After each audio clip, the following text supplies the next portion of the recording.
नमस्कार, मैं गुरसेठ पाल सिंह, आप देख रहे हैं आज का भारत। और एक आख्या लगाई गई है, हम उस पे रिपोर्टिंग करने के लिए आए हैं और ग्राउंड जीरो पे हम हैं। ये जो खबर है ये जनपद पीलीभीत के ट्रांसारदा क्षेत्र के ग्राम पंचायत बमनपुर भागरत की है। दर्जनों किसानों की जो जमीन है वो नदी में समा गई। मेरी भी जमीन इसी नदी में समाई है। मैंने उस पर कंप्लेन किया, IGRS किया। उसमें रिपोर्ट में जो फोटो संलग्न की गई वो कोई और खबर की थी और उस आख्या में जो मैंने तथ्य रखे थे, जो बात मैंने रखी थी, उसको इग्नोर कर दिया गया। आधा अधूरा निस्तारण किया गया, झूठी और भ्रामक आख्या लगा दी गई। और आप मेरे पीछे जो देख रहे हैं, ये जहां से मैं खड़ा हूं 200-300 मीटर तक यहाँ प्लाट हुआ करते थे। कभी फसल ललहाती हुई खड़ी होती थी और जब मुआवजे की बात आई, कटान की और फसल मुआवजे की, तो उस पे जो है तहसील प्रशासन चुप हो गया। चुप क्यों हुआ? क्योंकि भूपेंद्र शर्मा यहाँ के लेखपाल हैं। वो हमेशा आधे पे और रुपए लेने के आरोप उन पे लगते रहे हैं। बमनपुर भागरत के ही किसानों ने आरोप लगाए हैं, वो आप देख सकते हैं।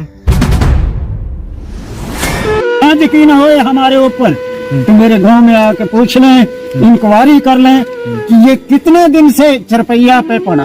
जी जी, देखिए कितनी दुखदाई ये घटना है कि एक जो 1.5 साल से बुजुर्ग चरपाई पे पड़ा है, उससे भी 1000 रुपए लेखपाल ले जाते हैं, जो इनका आरोप है, और उसके बाद भी मुआवजा नहीं आता है। 2 सालों से ये फसल जो डूब रही है, हमको लेखपाल मुआवजा नहीं दिलाता है। अच्छा। जो भी उसको पैसा देता है, रिश्वत देता है, उसी के नाम लिख देकर दर्ज देता है, उसी को मुआवजा मिलता है। अच्छा, आपसे कितना रुपए मांगा? 5000 रुपए मांगा। अच्छा, हाँ जी। और कहता है जो कुछ करना जाके कर लो, हमारा क्या बिगाड़ोगे हमारा। अच्छा, जो दलाल है बीच में, उन्हीं का काम करता है। जो आप लोग क्या चाहते हो? मतलब हम लोग तो ये चाहते हैं कि कार्रवाई की, इनको हटाया जाए यहाँ से। इसी तरीके से और भी कई बार उनके ऊपर आरोप लग चुके हैं पैसे मांगने के। उसी पैसे न देने के एवज में जो दर्जन भर किसान हैं, उन्हीं की जो मुआवजा है नहीं दिया गया। उसमें दिखाते क्या है कि ये जो फसल है या ये जो जमीन शारदा नदी में जो समाई है, ये इस वर्ष नहीं, पूर्व में। अच्छा, अगर पूर्व में समाई है तो पूर्व में क्यों नहीं मुआवजा दिया गया? अच्छा, एक बात आख्या में यह है कि जिन किसानों की भूमि कट गई है, उन्हीं के ही फर्जी हस्ताक्षर आख्या में लगा के रिपोर्ट लगा दी गई है। ये बहुत बड़ा सवाल है तहसील प्रशासन पे। अगर कोई पैसा देगा तभी उसका काम होगा, या नहीं देगा तो नहीं होगा। ये बहुत बड़ा सवाल है और आरोप आप सुन सकते हैं जो किसान हैं उनके मुंह से। सालों से ये फसल जो डूब रही है, हमको लेखपाल मुआवजा नहीं दिलाता है। जो भी उसको पैसा देता है, रिश्वत देता है, उसी के नाम लिख देकर दर्ज देता है, उसी को मुआवजा मिलता है। अच्छा, आपसे कितना रुपए मांगा? 5000 रुपए मांगा। और जिनके हस्ताक्षर दिखाए गए, जब हमने उनसे बात किया तो उन्होंने कहा कि हमारे हस्ताक्षर नहीं है। और साफ साफ देखने में लग रहा होगा, आप स्क्रीन पे देख सकते हैं कि एक ही इंसान ने 4 हस्ताक्षर किए हुए हैं।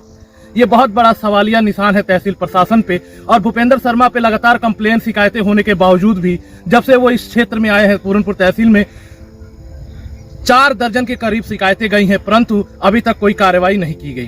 क्या नाम है आपका? मुख्तियार सिंह। कहाँ के रहने वाले हैं? राघोपुरी के।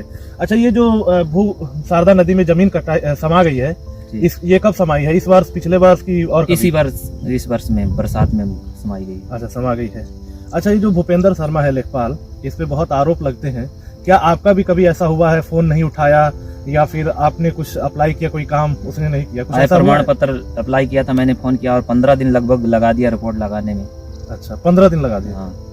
अच्छा, कॉल करते तो उठा लेता था कि नहीं? नहीं, कॉल नहीं उठाया। कॉल नहीं उठाता। इस तरीके की जो समस्या है या शिकायत है वो कई बार की गई है। क्या नाम है भैया? त्रिलोचन सिंह। कहाँ के रहने वाले? राघोपुरी। अच्छा, ये जो नदी चल रही है, जो कटान हुआ है, जो जमीन किसानों की कट गई है, ये कब कटी है? ये सितंबर में कट गई है। अच्छा, इसी सितंबर? इसी सितंबर में कटी है। अच्छा, क्या नाम है आपका? स्वर्ण कौर। कहाँ के रहने वाले? भगवानपुर। अच्छा, ये जो जमीन जो पीछे नदी चल रही है, ये कब कटी है? ये इसी साल कटी, इसी बरसात में कटी है। एक बात और मैं कहना चाहता हूँ, हम पत्रकार हैं, पत्रकारिता करते हैं और खबरें हम आप तक पहुँचाते हैं। एक निष्पक्ष पत्रकार के काम नहीं हो सकता है, तो जो गरीब मजदूर हैं उनका किस तरीके से ये काम अधिकारी करते होंगे? ये उच्च अधिकारियों की उदासीनता ही है जो जरूरतमंदों को उनका हक नहीं मिल पाता है। अब देखते हैं कि आगे क्या होता है। आप देख रहे हैं आज का भारत में गुरसेठ पाल सिंह। धन्यवाद।